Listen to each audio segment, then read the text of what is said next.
So I'm recording as I guess, motivation for myself and to journal my journey into this weight loss um, change.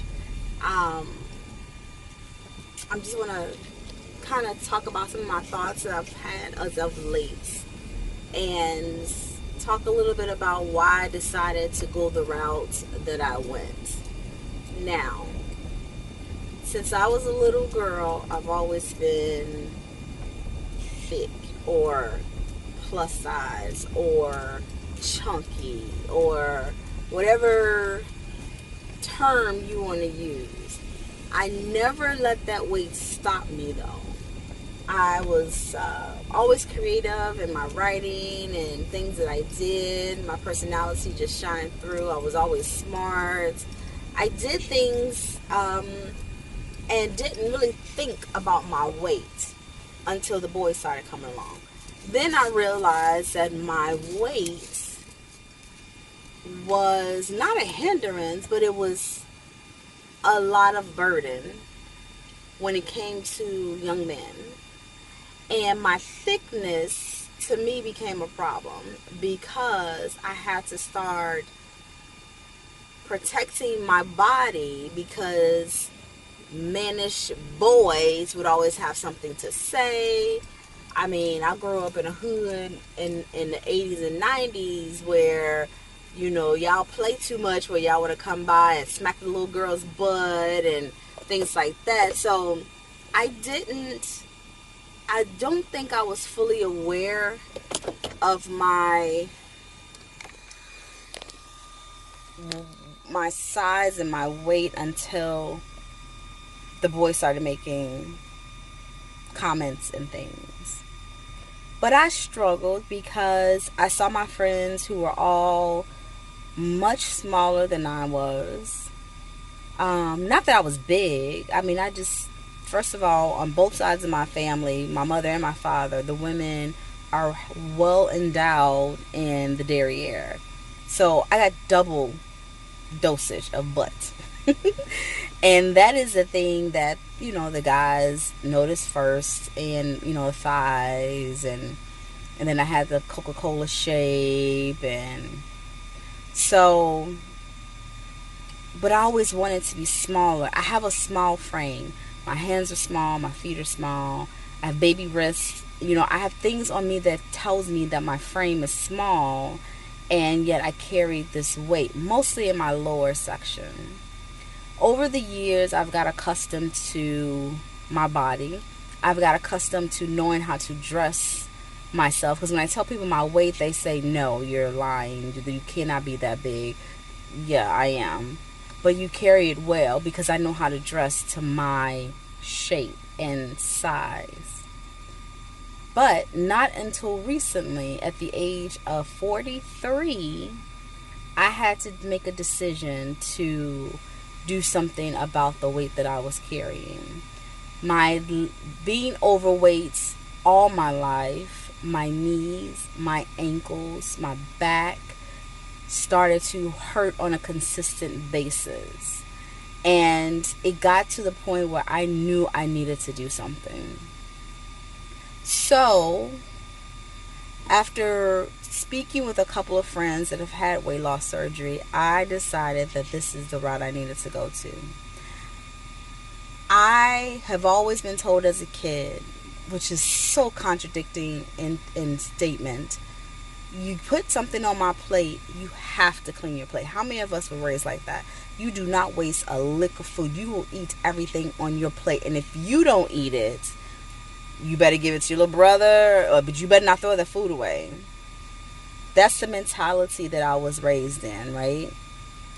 Then, at the same token, in the same breath, pull away from the table and don't eat. You don't have to eat everything. I'm confused. Like, what do you want me to do? If you're making my food as a child and you're telling me clean your plate, but then tell me that the reason why you can't lose weight because you don't pull away from the table, I don't get it. I don't get it. Now, I'm not saying I am not, couple things I'm not a snacker, really, unless it's, that time. I'm not an overeater. But the things that I do eat, I eat, I wouldn't say bad, but I don't eat the right things that's good for my body. I am a foodie through and through. Anywhere I go, even if it's a restaurant I've been before, I will order something new just to say I've tried this, and that. I want to go to this restaurant because it got a 5-star on Yelp. I want to eat, different cuisines and learn about different foods, and that's my thing. And it's not always healthy. I am not consistent in a lot of things that I do because I'm more by feel than, I shouldn't say structure, but I guess that's the only word I can think of. You have a goal, but even in attending my goals, it's always by how I feel that day, right? Case in point, my goal is to look my very best every single day. But I cannot place my clothes that I'm feeling like I want to wear the next day to look my very best out the night before. Why? Because I would get up the next morning and be like, nope, I don't feel that way anymore. It's all about feel with me, right? So that's over the years of dieting and feeling, and I realized that my body is not going to take this weight much longer. My grandmother, who was very sick, was overweight. And I can't go that route. I can't. I feel young inside. People tell me I don't look my age. So I want my body on the outside to feel just as young as my body on the inside. So I made the decision. So I have friends that have had the surgery, and I spoke with them, and then I just decided this is something I want to do. So my journey started at Google, and it was a simple best bariatric surgeons in Houston. And TLC, the Texas Laparoscopic Consultants, came up with rave reviews. Then, in addition to that, I saw one of their commercials and I was hooked. I was ready. I went there. They have two main doctors that I know of, Dr. Yu and Dr. Terry Scarborough, who's my surgeon. Got rave reviews. I had a friend who had the surgery, was actually a patient of Dr. Scarborough's.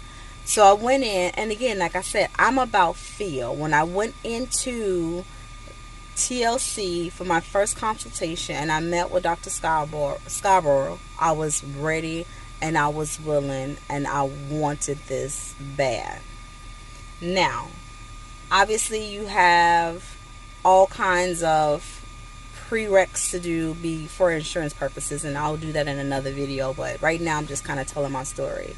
So I've gone through all of that, and now I'm waiting on the insurance.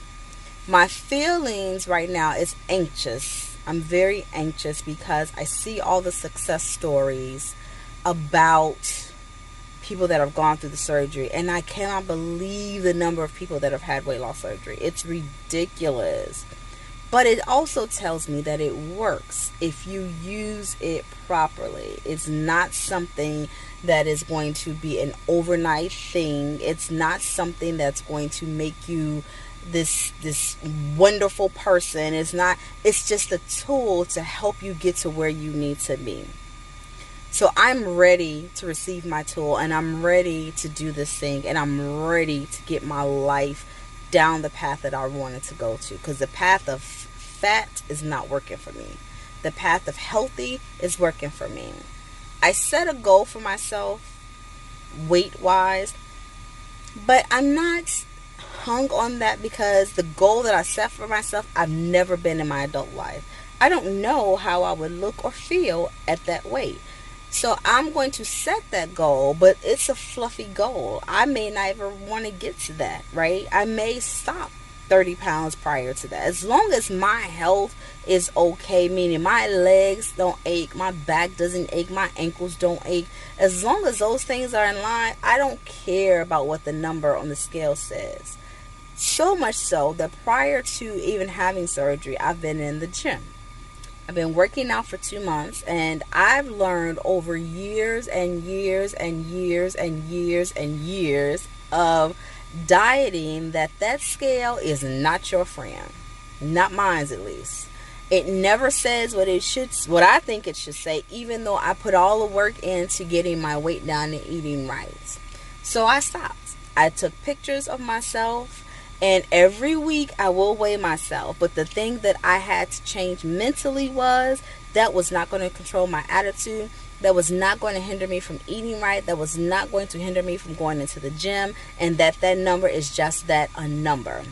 But my eyes don't play tricks. And what I see from those pictures month to month or week to week or whatever the case may be, that is what's going to tell me how well I'm progressing. And lo and behold, that mentality has completely changed everything that I know about losing weight. I look at my pictures in the month and 3 weeks that I have been doing this, and I am astounded by the progress I've made. And I feel better. My knees are getting better. Like, I'm making progress. And it also tells me that I can stay dedicated and still be as inconsistent as I have been. Meaning that if I wake up, because I'm on keto, right? I'm doing the ketogenic diet. And I may wake up that day and say, you know what? I'm feeling like a little bit more carbs today, right? That's fine. Stop hurting yourself trying to be on the perfect diet plan. You're not going to always do that. What you have to remember, though, is if you step out of your plan, you're going to have to reel that back in real quick. Those are the things that I'm learning as I'm progressing through this journey, because my past has taught me, and what I know about myself in the past is that as soon as I decide that I want to have something off plan that day, I'm done. I was an all or nothing type of woman. I'm either going to stay strict to it or step out and don't go back in for, until the next time I'm ready to do a diet, right? But it didn't serve me. So what I learned is, if I step out, mentally prepare myself for stepping right back in as soon as I'm done with that pleasure. It's okay to treat yourself.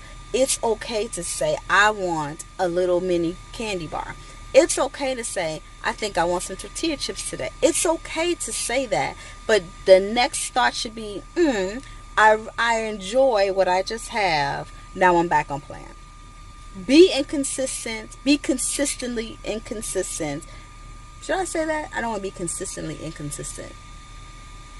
Be consistently inconsistent, but reel it back in. I guess that's what I should say. You can be consistently inconsistent, but make sure you reel it back in. Now, it may not fall off as fast as you wanted to because you're having little treats here and there, right?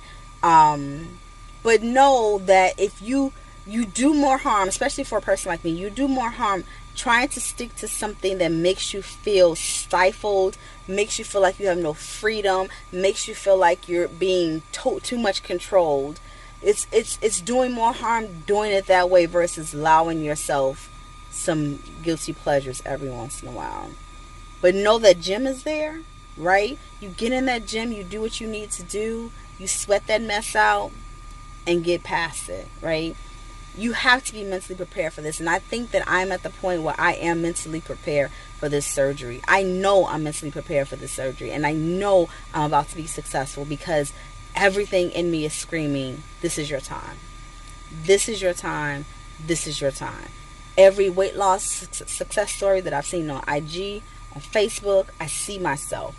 Every one of them. And I see myself long term. I see myself at 60 and 70 years old being that healthy person, that slim goodie, and just being happy in life. I'm a happy person in general, but that is going to set me over the top.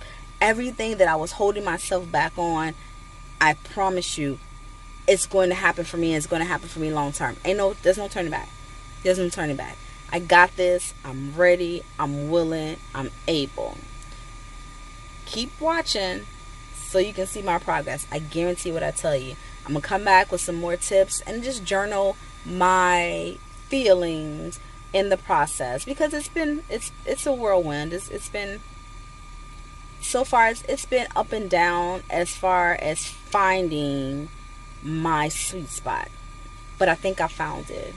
I think I found it. And not to say I will never change it up, because you always have to change, especially as your body starts to change. You might have to do some things differently. But as of right now, I found my sweet spot.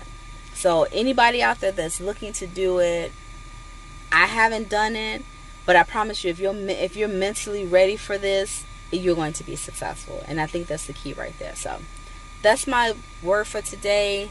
Those are my thoughts for today. Come back later with some more thoughts on my journey. Hope you get to follow me.